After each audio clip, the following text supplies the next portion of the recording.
كما كتشوفوا اليوم كاين وقفه امام البرلمان في اطار البرنامج اللي اصدرته اللجنه الوطنيه لضحايا امتحان الاهليه لمزاوله مهنه المحاماه، اللي غاديين في التصعيد ان شاء الله على لان كنأكدوا من خلاله اننا رافضين لهذا الامتحان ورافضين لهذه النتائج المشبوهه اللي عامره بالفساد والزبونيه.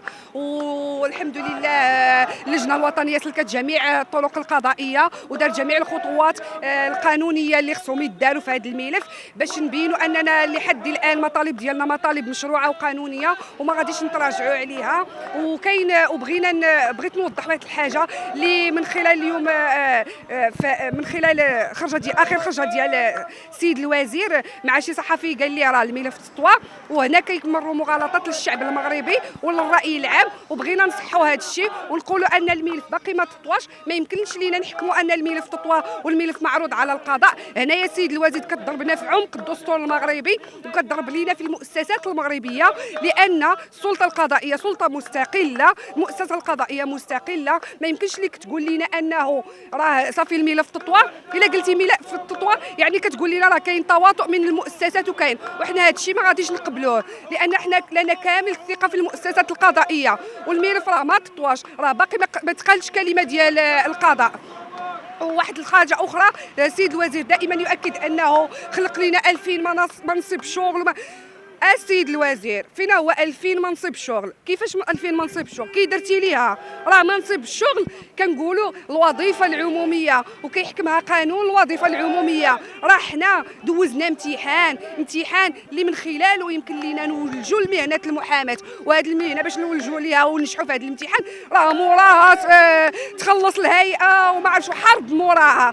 لذلك نحن ماشي وظيفه باش تقول لنا خلقت لنا لكم 2000 منصب. فين هو 2000 منصب شغل؟ هذا امتحان قولوا لنا الدستور من حقنا ندوزو، كتوفر فينا الشروط ندوزو هذا الامتحان. ديك الساعه منين نجحوا يبقى لنا القرار واش نولجوا المحاماه ولا ما نولجوش ليها. لذلك بركه من تمرير المغالطات للشعب المغربي. اليوم الشعب المغربي فاق وعاق بالسياسيين ديالو وبالحكومه ديالو.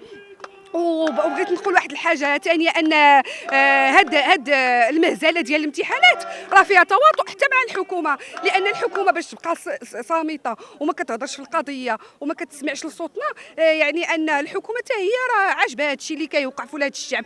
ونساو بانه ولاد الشعب هما اللي وصلوهم، هما الشعب هما اللي عطاو منحوهم الثقه باش صاحب الجلاله يعني يعينهم، راه بناء على ولاد الشعب. لذلك ما تبقاو في سباقتكم وبلا ما تقشروا، راه كشفتوا على وجهكم الحقيقي للشعب المغربي. والحكومات راه كيمشيو وكيجيو، الشعب اللي ما كيتغيرش. لذلك حنا الا ما بغيناكمش راه غتمشيو، الا قلنا ارحال راه غتمشيو. وحنا هما اللي غادي يفعلوا مبدا ربط المسؤوليه بالمحاسبه ان شاء الله، وهذه القضيه ديالنا هي اللي غادي يتفعلوا فيها المبادئ الدستوريه ان شاء الله. شكرا لتغطيتكم لهذا الحدث.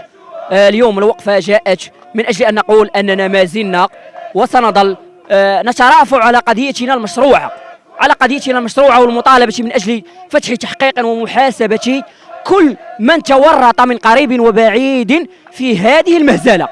شوهتوا البلاد شوهتوها.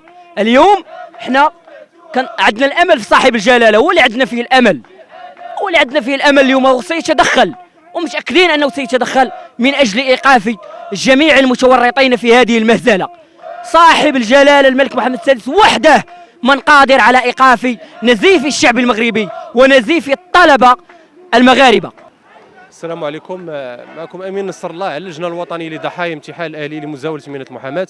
ننظم اليوم خامس وقفه احتجاجيه امام مؤسسه دستوريه مؤسسه البرلمان، بعدما خضنا يعني مجموعه من الخطوات النضاليه الميدانيه. بالله عليكم، في اكبر فضيحه في تاريخ يعني وزاره العدل، امتحانات التي شابتها كل اوجه الظلم والحيف والاقصاء ولم تحرك في شانها اي مؤسسه اي بحث او اي تحقيق، رغم اننا سلكنا مسلك جميع المساطر على مستوى القضاء الجنائي الاداري، المؤسسات الحقوقيه، مؤسسات الحكامه الجيده، بل ايضا حتى النواب البرلمانيين، بل ايضا حتى مشينا حتى الدول الملكي بتظلمين يعني مرفقين بكل الادله. لكن رغم ذلك لغه الصمت مما سيدفعنا لخوض ان شاء الله في مستهل الاسبوع القادم خطوه تصعيديه جدا، وهي اضراب مفتوح الطعام وليتحمل جميع مسؤوليته. ومن يعتقد اننا نتزايد فالتاريخ بيننا. شكرا. اليوم مثلا الطلبه كيلتحقوا باللجنه الوطنيه لضحايا امتحان المحاماه من جميع المدن المغربيه.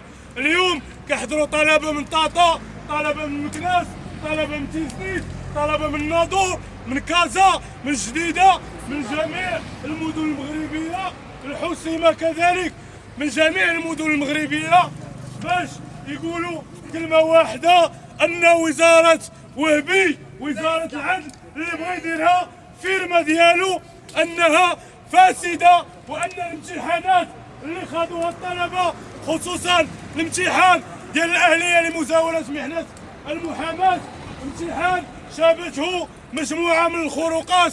ويكفي انكم ترجعوا للفيديوهات السابقه ديال التصريحات ديال الطلبه وغتشوفوا بالواضح وبالملموس الخروقات اللي كانت منذ الاعلان وقبل الاعلان ديال هذا الامتحان. هذا طلبه كاملين جاو باش يقولوا كلمتهم، طلبه كاملين جاو باش يقولوا لا للفساد لا للمحسوبيه لا للزبونيه.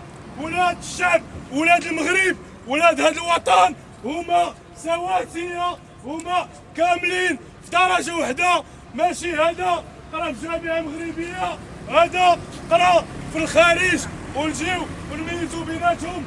وهذا ولد فلان، هذا ولد الشلالي، هذا ولد ريان، هذا ولد فلان، ولد علان.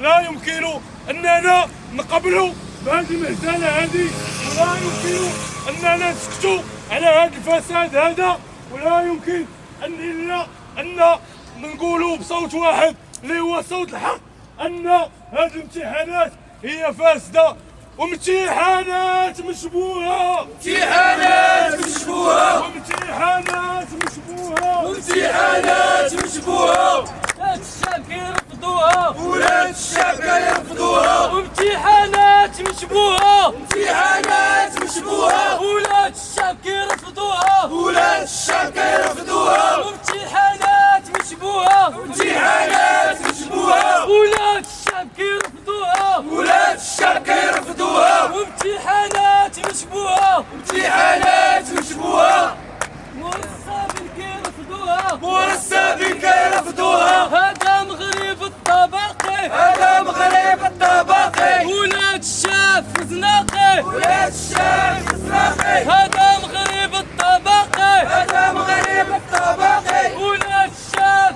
زناقي، ولاد الشعب الزناقي، هذا مغرب الطبقي، هذا مغرب الطبقي، ولاد الشعب زناقي، ولاد الشعب الزناقي. هضروا لينا على التشغيل، هضروا لينا على التشغيل، على ملف وقضية، على ملف وقضية، وقضيات التشغيل، قضيات التشغيل، وقضية طبقية، قضية طبقية. هضروا لينا على التشغيل، هضروا لينا على التشغيل، على ملف وقضية، على ملف وقضية، وقضيات التشغيل، قضيات التشغيل، وقضية طبقية، وقضية طبقية. هضروا لينا على التشغيل، هضروا لينا على التشغيل، على ملف وقضية، على ملف وقضية، وقضيات التشغيل، قضيات التشغيل، وقضية طبقية، وقضية طبقية. هضروا لينا